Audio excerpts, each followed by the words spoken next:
नमस्कार, आप देख रहे हैं खबर उत्तराखंड। मैं हूं आपके साथ तन्वी। रुक करते हैं खबरों का, लेकिन उससे पहले नजर डालते हैं इस वक्त की हेडलाइंस पर।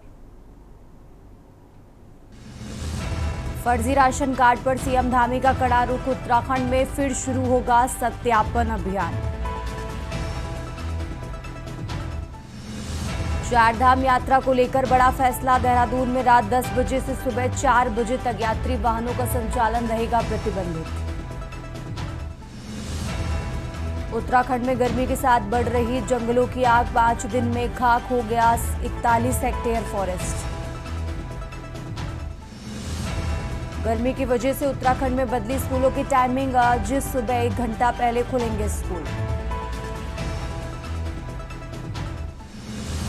देहरादून पेयजल निगम रिश्वत कांड में अधीक्षण अभियंता पर 10 लाख रुपए लेने का आरोप। विजिलेंस को एफआईआर दर्ज करने के आदेश। उत्तराखंड में पहाड़ों पर वर्षा, बर्फबारी। मैदानी क्षेत्रों में पारे ने तोड़ा रिकॉर्ड। आप देख रहे हैं के न्यूज, खबरों का सारथी। और अब रुक करते हैं खबरों का। बात कर रहे हैं देहरादून की। देहरादून उत्तराखंड विद्यालय शिक्षा परिषद रामनगर द्वारा घोषित किए गए हाई स्कूल एवं इंटरमीडिएट परीक्षा परिणामों के बाद प्रदेश में उत्साह का माहौल है। इस अवसर पर मुख्यमंत्री पुष्कर सिंह धामी ने व्यक्तिगत रूप से मेधावी विद्यार्थियों से दूरभाष पर वार्ता की और उन्हें उनकी शानदार सफलता पर हार्दिक बधाई व शुभकामनाएं दी हैं। मुख्यमंत्री ने परीक्षाओं में शीर्ष स्थान प्राप्त करने वाले छात्र छात्राओं को फोन पर बात कर उनके भविष्य के लक्ष्यों के बारे में जाना। साथ ही उन्होंने कहा कि इन बच्चों ने अपनी मेहनत से न केवल अपने परिवार का बल्कि पूरे राज्य का मान बढ़ाया है।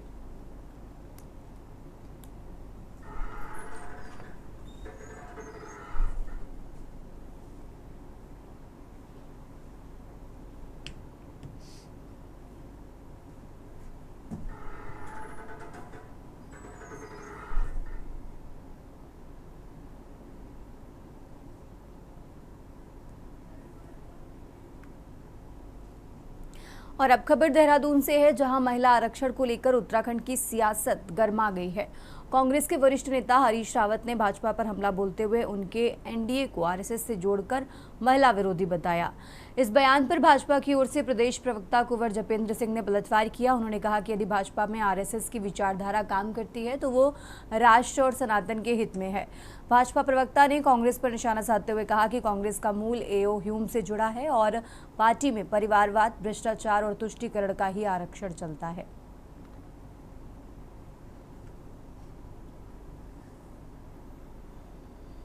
चलिए मान लेते हैं भारतीय जनता पार्टी में आरएसएस का जीन काम, तो ये भी पूरे विश्व को पता है।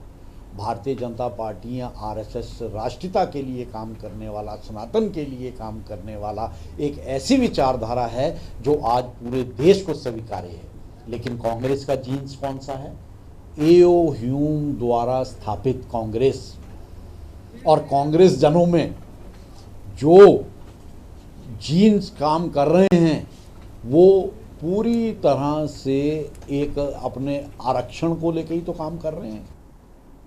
हल्द्वानी में बार एसोसिएशन चुनाव 28 मार्च को संपन्न होने के बाद शपथ ग्रहण समारोह का भव्य आयोजन किया गया। हल्द्वानी कोर्ट परिसर में आयोजित इस कार्यक्रम में न्यायमूर्ति राकेश थपलियाल मुख्य अतिथि के तौर पर शामिल हुए, जहां उन्होंने नवनिर्वाचित 11 पदाधिकारियों को पद एवं गोपनीयता की शपथ दिलाई। हमारा ये शपथ ग्रहण समारोह हल्द्वानी बार एसोसिएशन का नई कार्यकारिणी का। इससे पूर्व भी मैं सेक्रेटरी रहा हूँ, वर्तमान में भी मैं हूँ, और इससे निवर्तमान जो हमारी कार्यकारिणी थी उसमें भी मैं सचिव रहा। और हमारा वो जो कार्यकाल था वो भी बहुत बढ़िया, और हमारे जो अधिवक्ता साथी हैं उनकी उम्मीदों पे हमारे ज़्यादा जो कार्य किए गए उन पे हम खरे उतरे। इसीलिए जो है हमारे अधिवक्ता साथियों ने मुझे दोबारा इस पद पे चुन के भेजा है। कि आज अपने हल्द्वानी बार एसोसिएशन के एक सदस्य के सहयोग से मुझे ये अवसर प्राप्त हुआ है, और ये गौरवशाली क्षण है कि इस अवसर के आप सभी लोग साक्षी बन रहे हैं। और हमारे बीच में आज प्रशासनिक न्यायाधीश हाईकोर्ट के हमारे न्यायमूर्ति हैं राकेश थपलियाल जी, वो शपथ आज हमें दिलाएंगे। माननीय जिला जज महोदय यहाँ पे होंगे। बार एसोसिएशन के नवनिर्वाचित साथियों को बहुत बहुत बधाई देना चाहूँगा। संघर्षों का बहुत बड़ा एक नाम है, और वर्तमान में जो कार्यकारिणी है मैं समझता हूं कि जिन्होंने संघर्षों पे, अधिवक्ता हितों पे अनवरत एक कार्य किया है, उसका परिणाम आज प्रमाण के तौर पर देखने को मिल रहा है। उत्तराखंड कांग्रेस प्रदेश अध्यक्ष गणेश गोदियाल ने पूर्व मुख्यमंत्री हेमवती नंदन बहुगुणा की 107वीं जयंती के अवसर पर उन्हें याद किया और श्रद्धांजलि अर्पित की। इस दौरान उन्होंने बहुगुणा के योगदान को याद किया और उन्हें एक प्रेरणा स्रोत नेता बताया। कांग्रेस मुख्यालय में आयोजित श्रद्धांजलि कार्यक्रम में कांग्रेस नेताओं और कार्यकर्ताओं ने हेमवती नंदन बहुगुणा को भावभीनी श्रद्धांजलि दी। स्वर्गीय हेमवती नंदन बहुगुणा जी को हम सब लोगों ने याद किया। वो पहाड़ के वास्तविक रूप में सपूत थे। पहाड़ का दर्द उनके मन में पहले से रहा और उन्होंने एक पहाड़ी होने का उनका, वो कहते थे कि हिमालय टूट सकता है पर झुक नहीं सकता, लेकिन हिमालय टूटकर भी मैदानों को जीवन देता है। मैदान में उपजाऊ जमीनें तो हिमालय टूटकर पैदा करता है। तो इसलिए उनका ये विचार बहुत बृहद और बहुत बड़ा विचार था और वो हिमालय के समान ही बिल्कुल मजबूत इच्छा शक्ति रखने वाले शख्सियत थे। हम सब आज इस मौके पर उन्हें सादर श्रद्धा सुमन अर्पित करते हैं। और अब खबर उत्तरकाशी से है, जहां उत्तराखंड बोर्ड हाई स्कूल परीक्षा परिणाम में जिले के मेधावी छात्र छात्राओं ने शानदार प्रदर्शन करते हुए नया कीर्तिमान स्थापित किया है। जनपद के 3 विद्यार्थियों ने राज्य की टॉप 10 सूची में स्थान बनाकर जिले का मान बढ़ाया है। जारी परिणामों के अनुसार ईशांत कोठारी ने 500 में से 490 अंक प्राप्त कर राज्य में दूसरा स्थान हासिल किया। वहीं प्रांजल सिंह ने 484 अंकों के साथ 5वां और रानी ने 483 अंकों के साथ 6ठा स्थान प्राप्त किया है।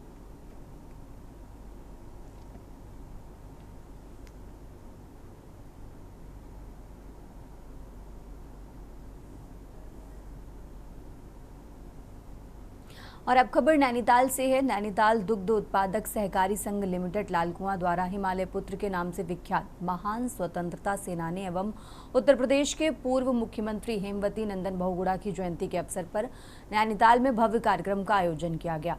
नंदन बहुगुणा के जीवन, उनके संघर्ष, दूरदर्शी नेतृत्व और उत्तराखंड के विकास में उनके महत्वपूर्ण योगदान पर विस्तार से चर्चा भी की गई।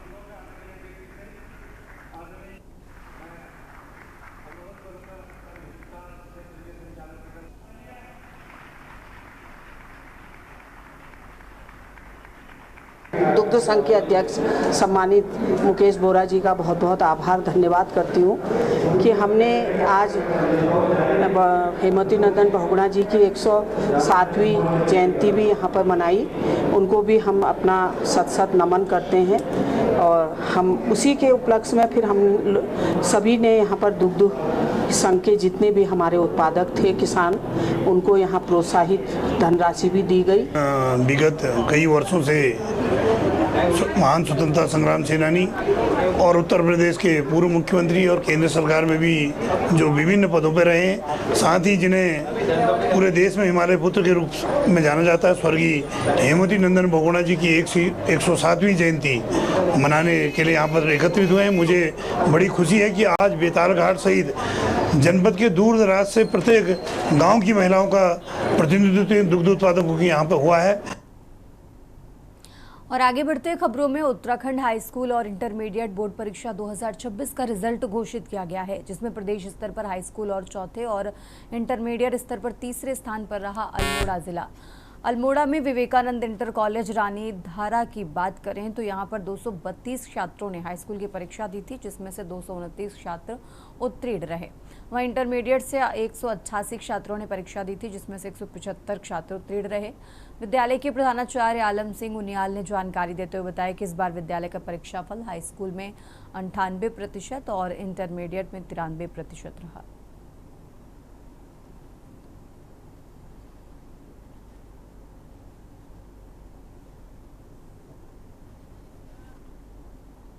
उत्तराखंड विद्यालय शिक्षा परिषद का 2026 का रिजल्ट जो है घोषित किया गया है। तो जनपद अल्मोड़ा का जो है, इसमें हमारे हाई स्कूल में 6156 बच्चे जो है पंजीकृत थे, जिसमें से 6097 बच्चों ने जो है परीक्षा दी और 5787 बच्चे जो है उत्तीर्ण हुए। तो जनपद का रिजल्ट हमारे हाई स्कूल का 94.92% रहा है। बच्चों का परफॉर्मेंस बहुत अच्छा रहा। विद्यालय में पूरा हर्ष का माहौल है। इंटरमीडिएट में 111 बच्चे पंजीकृत थे, जिसमें से 110 बच्चों ने परीक्षा दी। 103 बच्चे उत्तीर्ण हुए, जिसमें 23 बच्चे सम्मान सहित, 62 बच्चे प्रथम और 17 बच्चे द्वितीय श्रेणी में उत्तीर्ण हुए हैं। इंटरमीडिएट में 74 बच्चे हमारे पंजीकृत थे, जिसमें 72 बच्चों ने परीक्षा दी।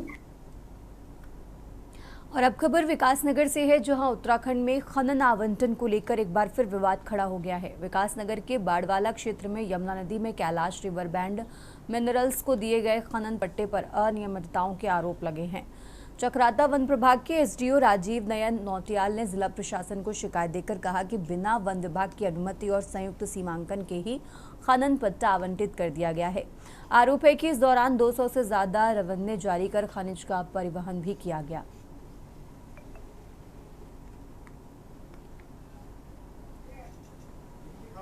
देखिए, आप विगत कुछ समय से देख रहे होंगे कि इस क्षेत्र में जो है अवैध खनन की घटनाओं के बारे में जिक्र हो रहा था और कई प्रकरण सामने आए हैं। तो इस बीच जब हम जो यहाँ पे खनन पट्टे आवंटित हैं या स्वीकृत हैं उनकी जांच कर रहे थे, तो संज्ञान में आया कि यहाँ पर एक पट्टा यमुना नदी में जो है Kailash river bed mining limited को स्वीकृत हुआ है। तो इसकी एक प्रक्रिया होती है कि पट्टा स्वीकृति के बाद जो है उसका सीमांकन किया जाता है और सीमांकन जो है संबंधित विभागों से के साथ संयुक्त तरीके से किया जाता है। उत्तराखंड में जैसे जैसे गर्मी का प्रकोप बढ़ रहा है, वैसे ही उत्तराखंड के जंगल भी धधकने लगे हैं। इस साल फायर सीजन की शुरुआत को राहत भरी रही, लेकिन जंगलों में वनाग्नि का तांडव दिखने लगा है। पौड़ी गढ़वाल जिले की श्रीनगर रेंज में सुमाड़ी और आसपास के जंगलों में उस समय भीषण आग लग गई जब तेज हवाओं के कारण वनाग्नि ने विकराल रूप ले लिया। फिलहाल वन विभाग की टीम आग को काबू करने में लगी हुई है। बताया जा रहा है कि जंगलों में लगी आग पर पहले वन विभाग ने काबू पा लिया था, लेकिन फिर कुछ शरारती तत्वों ने जंगलों में आग लगा दी, जिससे स्थिति और भयावह हो गई। ये रिपोर्ट देखिए। गढ़वाल और कुमाऊं में जंगली जानवरों के हमले और वनाग्नि पर भी वन विभाग और सरकार ने अपनी चिंता जाहिर की है। हालांकि सरकार की ओर से हर संभव प्रयास करने का दावा तो पहले से ही किया जाता रहा है, लेकिन इसका कोई धरातल पर बड़ा असर देखने को अभी तक नहीं मिला है। आए दिन जंगली जानवरों की वजह से मौतों का आंकड़ा बढ़ता नजर आ रहा है। सरकार का दावा फेल होता है।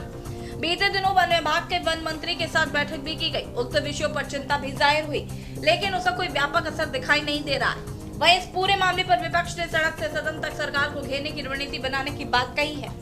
विपक्ष का मानना है कि वन महकमे में कानों पर जूं तक नहीं रेंग रही और आज भी प्रदेश में जंगली जानवरों के साथ आए दिन मानव को अपनी जान देकर सामना करने को मजबूर होना पड़ रहा है। और गांव में कल एक शादी थी, मैं भी उस शादी में सम्मिलित होने यहाँ पर आया था। तो वहाँ पर शादी जैसी शाम को शादी ख़त्म हुई तो ये वहाँ से अपने घर को लगभग शादी से हमारे घर की दूरी यहाँ पर लगभग आधा किलोमीटर है, उससे ज़्यादा 500-600 मीटर की दूरी पर है। और बीच में एक घर और था, उसके पीछे से कहीं से इसको जब सुबह मेरे पिताजी डेयरी दूध लेने जा रहे थे तो उन्होंने इसका गिरा हुआ फ़ोन देखा वहाँ पर। तो जब फ़ोन देखा तो क्योंकि रात भर वो घर नहीं आया था, ऐसा होता है कभी कभी गाँव में, ऐसा शादी का माहौल था, हमने सोचा कि उन्हीं के घर में रात को रुक गया हो। तो सुबह जैसे ही मेरे पिताजी ने फ़ोन देखा फिर इसकी ढूंढ खोज शुरू करी। उसके एक खेत नीचे फिर इसका एक पैर का जूता मिला। उसके बाद फिर सब लोग यहाँ पर गांव के लोग इकट्ठा हुए और सब लोगों ने मिलजुल के यहाँ पर ढूंढा। तो लगभग 100-200 मीटर की दूरी पर ही क्षत हालत में उसका यहाँ पर शव बरामद हुआ है। इस दिन में ये तीसरी घटना है। पहले सूर्या गाँव पर हुई, दूसरा जोली गाँव पर हुई, तीसरी भदुनी पर हुई और लगातार ये मानव वन्य जीव संघर्ष बढ़ता जा रहा है। लेकिन कहीं ना कहीं इसमें वन विभाग बहुत ज़्यादा मैं दोषी मानता हूँ, क्योंकि जहाँ हम लोग पलायन कर रहे हैं, गांव में महिलाएं बचे हैं या कुछ युवक बचे हैं, वो लोग अगर दैनिक काम के लिए अगर घर से बाहर नहीं निकलेंगे तो कहाँ जाएंगे।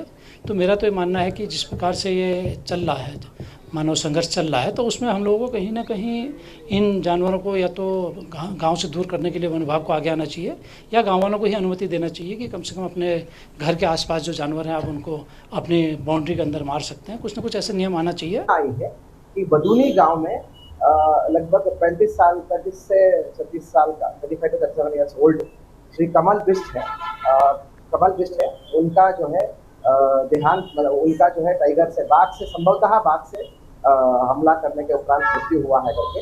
और कल रात से ही वो लापता थे। वहाँ पर एक शादी का एक फंक्शन चल रहा था, तो वो पंडाल के बाहर थोड़ा सा गए थे, उसके बाद वो लापता थे। सुबह स्थानीय लोगों ने काफी देर ढूंढ खोज करने के बाद नीचे गधेरे में मिला है। तो इसके सूचना पर हमने वहाँ पर फोरेंसिक टीम्स, बीडीएस टीम्स और अन्य पुलिस टीम्स को मोबिलाइज किया है। नगर वन प्रभाग के अंतर्गत ग्राम बद्यूनी में एक व्यक्ति हैं कमल, जिनका देहांत हो गया है और उनकी बॉडी आज प्राप्त हुई है। तो अत्यंत दुखद घटना है। मौके पे डीएफओ, मैं और माननीय विधायक जी भी उपस्थित हैं और मौके का पूरे इलाके का मेरे द्वारा निरीक्षण किया गया है और अग्रेतर कार्रवाई नियमानुसार उस जंगली जो भी जानवर है वो पोस्टमार्टम की कार्रवाई भी की जा रही है, की तैयारी चल रही है। अगर पोस्टमार्टम होने के बाद सिद्ध हो जाता है तो उसके बाद जंगली जानवर को फिर रेस्क्यू करने की या उसको अंतिम विकल्प के रूप में नष्ट करने की कार्रवाई के लिए डीएफओ साहब प्रस्ताव प्रेषित कर रहे हैं।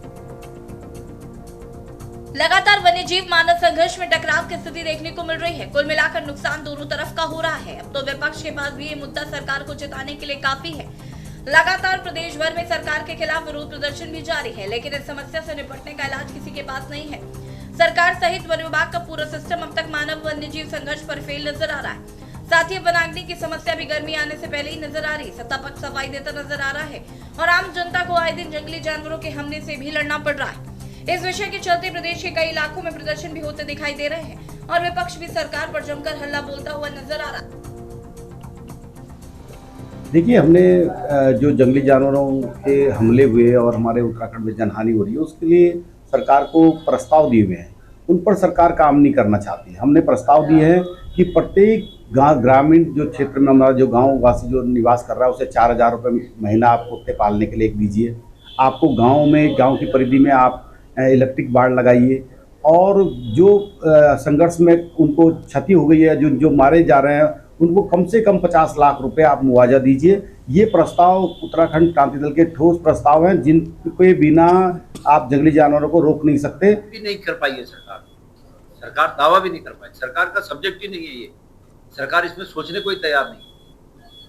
अगर सरकार ये कह रही है, मंत्री जी ये कह रहे हैं कि भाई महिलाएं जंगल न जाएं, तो मैं पूछना चाहता हूं कि कल ही महिलाएं जंगल तो नहीं गई थी। पौड़ी में जो महिला कल बाघ का निवाला बनी परसों, वो जंगल तो नहीं गई थी, वो अपने खेत में काम कर रही थी। तो मंत्री जी उसके खेत में काम करने के लिए व्यवस्था कर रहे हैं क्या, ताकि वो घर से भी ना निकले? हमें साहब पौड़ी डिवीजन के अंदर, पौड़ी जनपद में नहीं, पौड़ी डिवीजन में वन्यजीव संघर्ष की घटनाएं हमें तो ज्यादा रही हैं और इसको लेकर के लगातार प्रयास कर रहे हैं। वहाँ पर पौड़ी डिवीजन में डीएफओ से लेकर एसडीओ से लेकर हमारे फॉरेस्ट के सभी कर्मचारी पूरी तत्परता के साथ काम कर रहे हैं। उन्होंने कैंप स्तर पर इसके वर्कशॉप भी लगाई है लोगों को जागरूक करने की, और साथ ही साथ विभाग के द्वारा जिससे सोलर लाइट्स और बुश कटर्स भी गाँव में भेजे जाने हैं, ऐसे हॉट स्पॉट को आइडेंटिफाई करके। उसमें थोड़ा आवश्यकता ये है कि जनता की जागरूकता की सबसे बड़ी आवश्यकता है, क्योंकि हमने मैन पावर भी बढ़ाई। उत्तराखंड में मानव वन्यजीव संघर्ष लगातार गंभीर होता जा रहा है। राज्य गठन के बाद से अब तक वन्यजीवों के हमलों में 1296 लोगों की मौत हो चुकी है, जबकि 6,624 लोग गंभीर रूप से घायल हैं। ये जानकारी खुद वन मंत्री द्वारा दी गई। साथ ही कुमाऊं के नैनीताल जिले में भी आदमखोर का लगातार आतंक बना हुआ है। 100 से ज्यादा स्कूलों में ताला लटका हुआ है। बाकायदा जिले के डीएम को स्कूलों को बंद करने का आदेश जारी करना पड़ा। अब आप इससे अंदाजा लगा सकते हैं कि वन महकमे ने अपने हाथ खड़े कर दिए हैं। वहीं गर्मियां आते ही वन महकमे के सामने फायर सीजन की शुरुआत में ही वन संपदा को भारी नुकसान होता भी दिखाई देना शुरू हो गया है, जिसका अभी तक कोई इलाज सरकार के सामने नहीं दिखाई दे रहा है। ऐसे में आप खुद ही समझ सकते हैं कि आने वाले इस गर्मियों के सीजन में प्रदेश की वन संपदा और वन्य जीव संघर्ष से कितना बड़ा नुकसान होने की संभावना है, जिस पर अभी तक सरकार कोई बड़ा कदम नहीं उठा पाई है। Uttarakhand desk report. उत्तराखंड की खबरों में फिलहाल इतना ही। आप देखते रहिए के न्यूज़ इंडिया।